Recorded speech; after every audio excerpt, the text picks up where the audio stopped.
Welcome back to Beta Squirrel. ഇനി എന്താണ് റിയാക്ടിന്റെ strict mode എന്ന് പറയുന്നത്? ജാവാസ്ക്രിപ്റ്റിൽ നമുക്ക് ES6 വന്നതിന് ശേഷം സ്ട്രിക്റ്റ് മോഡ് എനേബിൾ ചെയ്യാൻ പറ്റും. അതായത് നമുക്കൊരു ജാവാസ്ക്രിപ്റ്റ് ഫയൽ ഉണ്ടെങ്കിൽ സപ്പോസ് ഇത് നമ്മളൊരു ജാവാസ്ക്രിപ്റ്റ് ഫയൽ ആണല്ലോ, ഈ ഫയലിന്റെ മുകളിൽ നമുക്ക് എന്ത് ചെയ്യാം? ഈ ഫയൽ തുടങ്ങുമ്പോൾ യൂസ് സ്ട്രിക്റ്റ് എന്ന് പറഞ്ഞു കൊടുക്കാം. ഒരു കോഡ്സിൽ യൂസ് സ്ട്രിക്റ്റ് എന്നിട്ട് സെമിക്കോളൻ ഉണ്ട്. അപ്പൊ എന്താണ് സംഭവിക്കുക? ഈ ഫയലിലുള്ള എല്ലാ കോഡും സ്ട്രിക്റ്റ് മോഡ് ഫോളോ ചെയ്യണം. അതായത് നമ്മൾക്ക് ബെസ്റ്റ് പ്രാക്ടീസസ് ഫോളോ ചെയ്യണം, സ്റ്റാൻഡേർഡ്സ് ഫോളോ ചെയ്യണം. അതായത് ചില ഇഷ്യൂസ് ഒക്കെ ഉണ്ട്, നമ്മൾ പറഞ്ഞിട്ടുണ്ട്. അതായത് എറേഴ്സ് ഒന്നും ഉണ്ടാവില്ല, പക്ഷെ അത് ശരിയായ രീതിയല്ല, അങ്ങനെ ഉപയോഗിക്കരുത് എന്ന് പറഞ്ഞിട്ടുള്ള പല രീതികളുണ്ട്, പല കോഡും ഉണ്ട്. അതായത് ഒരു വേരിയബിൾ ഡിഫൈൻ ചെയ്യാതെ ഉപയോഗിക്കുക, അങ്ങനത്തെ കാര്യങ്ങളൊക്കെ. അപ്പൊ അതൊക്കെ സ്ട്രിക്റ്റ് മോഡ് എനേബിൾ ചെയ്ത് കഴിഞ്ഞാൽ ബൈ ഡീഫോൾട്ട് ആ വാർണിംഗ്സ് ഒക്കെ എറർ ആയിട്ട് മാറും. വാർണിംഗ്സ് ഒക്കെ എന്തായിട്ട് മാറും? എറർ ആയിട്ട് നമുക്ക് കിട്ടും. അപ്പൊ അതുകൊണ്ട് തന്നെ നമ്മൾ കോഡ് കുറച്ചുകൂടെ നമുക്ക് ഇംപ്രൂവ് ചെയ്യാനും ഭാവിയിൽ അത് റൺ ചെയ്യുന്ന സമയത്ത് വേറെ രീതിയിലുള്ള ഇഷ്യൂസ്, എറേഴ്സ് കിട്ടാതിരിക്കാനും ഉള്ള ഒരു സൊല്യൂഷൻ ആണ് യൂസ് സ്ട്രിക്റ്റ് എന്ന് പറയുന്നത്. അപ്പോൾ ഇത് ജാവാസ്ക്രിപ്റ്റിൽ നമ്മൾ സാധാരണ എങ്ങനെയാണ് ചെയ്യുക? അതേ രീതി നമ്മൾ റിയാക്റ്റിനും അവർ ഇംപ്ലിമെന്റ് ചെയ്തിട്ടുണ്ട്. അപ്പൊ റിയാക്റ്റിന് എന്താണ് ചെയ്യേണ്ടത്? നമ്മളുടെ ഒരു മെയിൻ കമ്പോണന്റിൽ നമ്മൾ റിയാക്ട് ഡോട്ട് സ്ട്രിക്റ്റ് മോഡ് എന്ന് കൊടുക്കണം. റിയാക്ട് നമ്മൾ ഇവിടെ ഇമ്പോർട്ട് ചെയ്തു, എന്നിട്ട് കമ്പോണന്റ് നമ്മൾ റാപ്പ് ചെയ്യുന്ന ആദ്യമായിട്ട് എക്സിക്യൂട്ട് ചെയ്യുന്ന കമ്പോണന്റ് അല്ലെങ്കിൽ ആദ്യമായിട്ട് നമ്മൾ റെൻഡർ ചെയ്യുന്ന കമ്പോണന്റ് എന്ന് പറയുന്ന ആപ്പ് കമ്പോണന്റ് ആണ്. അപ്പൊ ഒരു ആപ്പ് കമ്പോണന്റിനെ ഒരു സ്ട്രിക്റ്റ് മോഡിന്റെ ഉള്ളിൽ റാപ്പ് ചെയ്യണം. അതായത് React dot strict mode, S caps ആണ്, M ക്യാപ്സ് ആണ്. ബൈ ഡീഫോൾട്ട് നിങ്ങളുടെ CRA ഉപയോഗിച്ച്, അതായത് CRA ക്രിയേറ്റ് റിയാക്ട് ആപ്പ് ഉപയോഗിച്ച് നിങ്ങൾ ആപ്പ് ക്രിയേറ്റ് ചെയ്യുമ്പോൾ by default strict mode enable ആയിരിക്കും. ഇനി അതല്ലെങ്കിൽ നിങ്ങൾക്ക് മാനുവലി എനേബിൾ ചെയ്യാം. മാനുവലി എനേബിൾ ചെയ്യാൻ വേണ്ടിയിട്ട് നിങ്ങൾ റിയാക്ടിന്റെ ഡോട്ട് സ്ട്രിക്റ്റ് മോഡ് എന്നുള്ള ആ ഒരു കമ്പോണന്റ് നിങ്ങളെ മെയിൻ കമ്പോണന്റ് റാപ്പ് ചെയ്താൽ മതി. അങ്ങനെ റാപ്പ് ചെയ്യുമ്പോൾ സംഭവിക്കുന്നത് എന്തൊക്കെ വാർണിംഗ്സോ ഇഷ്യൂസോ വരാൻ സാധ്യതയുണ്ടോ അതൊക്കെ ഐഡന്റിഫൈ ചെയ്തിട്ട് നമുക്ക് എറർ ആയിട്ട് കാണും. അപ്പൊ അതിൽ ഒരു സൊല്യൂഷൻ എന്ന് പറയുന്നത് ഞാൻ ഈ പറഞ്ഞ പോലെ ഐഡന്റിഫൈങ് കോമൺ മിസ്റ്റേക്സ് ഒക്കെ നമുക്ക് ഐഡന്റിഫൈ ചെയ്യാണ്. ജാവാസ്ക്രിപ്റ്റിന്റെയും പ്ലസ് റിയാക്ടിന്റെയും മിസ്റ്റേക്കുകൾ ഉണ്ട്. അതായത് നിങ്ങൾ റെൻഡർ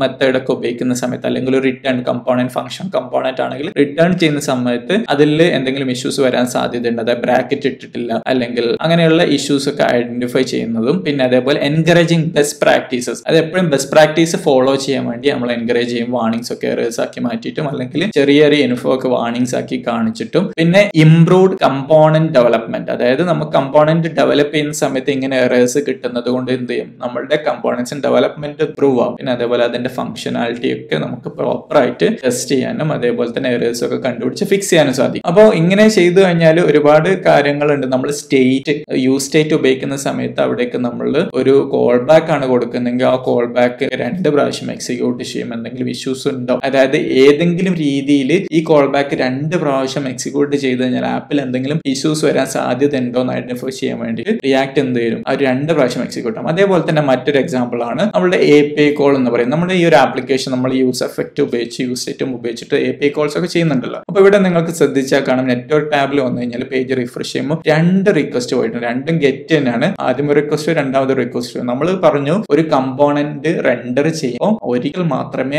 API കോൾ ചെയ്യുള്ളൂ, കാരണം അവിടെ എംപ്റ്റി അറേ ഡിപെൻഡൻസീസിന്റെ അവിടെ എംപ്റ്റി അറേ ഉപയോഗിച്ചിട്ട് കൊടുത്തു. പക്ഷെ എന്തുകൊണ്ടാണ് ഇവിടെ 2 API കോൾസ് പോകുന്നത്? ഇത് നിങ്ങൾക്ക് ഡെവലപ്മെന്റിന്റെ മോഡിൽ മാത്രമേ കാണാൻ പറ്റൂ. അതായത് നമ്മളിപ്പോൾ ഡെവലപ്പ് ചെയ്തുകൊണ്ടിരിക്കണം, നമ്മൾ ലോക്കലാണ് അത് ടെസ്റ്റ് ചെയ്യുന്നത്. നിങ്ങൾ ഈ ഒരു ആപ്പ് പ്രൊഡക്ഷനിലേക്ക് ഡിപ്ലോയ് ചെയ്യുന്ന സമയത്ത് അവിടെ എന്ത് സംഭവിക്കില്ല? ഇങ്ങനെ 2 API കോൾസ് വരില്ല. ഇവിടെ എന്തിനാണ് 2 API കോൾസ് വരുന്നത്? 2 API കോൾസ് വരാൻ കാരണം നിങ്ങളൊന്ന് റിയാക്ടിന്റെ സ്ട്രിക്റ്റ് മോഡ് എനേബിൾ ചെയ്തിട്ടുണ്ട്. എനേബിൾ ചെയ്യുമ്പോൾ റിയാക്ട് ഒന്ന് ചെക്ക് ചെയ്യാണ്, ഏതെങ്കിലും രീതിയിൽ ഞാൻ ഈ 2 API കോൾസ് ചെയ്ത് കഴിഞ്ഞാൽ എന്തെങ്കിലും ഇഷ്യൂസ് വരാൻ സാധ്യത ഉണ്ടോ എന്ന് ഐഡന്റിഫൈ ചെയ്യാനാണ്. ഫോർ എക്സാമ്പിൾ, എന്താണ് ഇവിടെ സംഭവിക്കാൻ സാധ്യത ഉള്ളത്? നിങ്ങളിവിടെ ഒരു സ്റ്റേറ്റ്, അതായത് നമ്മളിപ്പോൾ ചെയ്യുന്നത് ഒരു സ്റ്റേറ്റ് ഉണ്ട്, സ്റ്റേറ്റിന്റെ അറേ ഉണ്ട്. ആ അറേയിലേക്ക് നമ്മൾ ആ ഒരു ഡാറ്റ സെറ്റ് ചെയ്യാണ് ചെയ്യുന്നത്, ഫുൾ ആയിട്ട് സെറ്റ് ചെയ്യാണ് ചെയ്യുന്നത് അല്ലെ. അപ്പൊ അതിന് പകരം നമ്മൾ ആ ഡാറ്റയിലേക്ക് അപ്പൻഡ് ചെയ്യണം. ബൈ മിസ്റ്റേക്ക്, എന്റെ മിസ്റ്റേക്ക് കാരണം നമുക്ക് പുതിയൊരു ഡാറ്റ സെറ്റ് കിട്ടി, അപ്പൊ നേരത്തെ ഉള്ളത് കളഞ്ഞിട്ട് അതിലേക്കാണ് ഇത് സെറ്റ് ചെയ്യേണ്ടത്. അതിന് പകരം ഞാൻ എന്താണ് എന്റെ തെറ്റായ അപ്രോച്ച് കാരണം ഞാൻ അതിലേക്ക് അപ്പൻഡ് ചെയ്യാണ് ചെയ്യുന്നത്. നേരത്തെ ഉള്ളതിലേക്ക് ഞാൻ കൂട്ടിച്ചേർക്കുകയാണ് ചെയ്യുന്നതെങ്കിൽ എന്ത് സംഭവിക്കും? 2 API കോൾസ് ചെയ്യുമ്പോൾ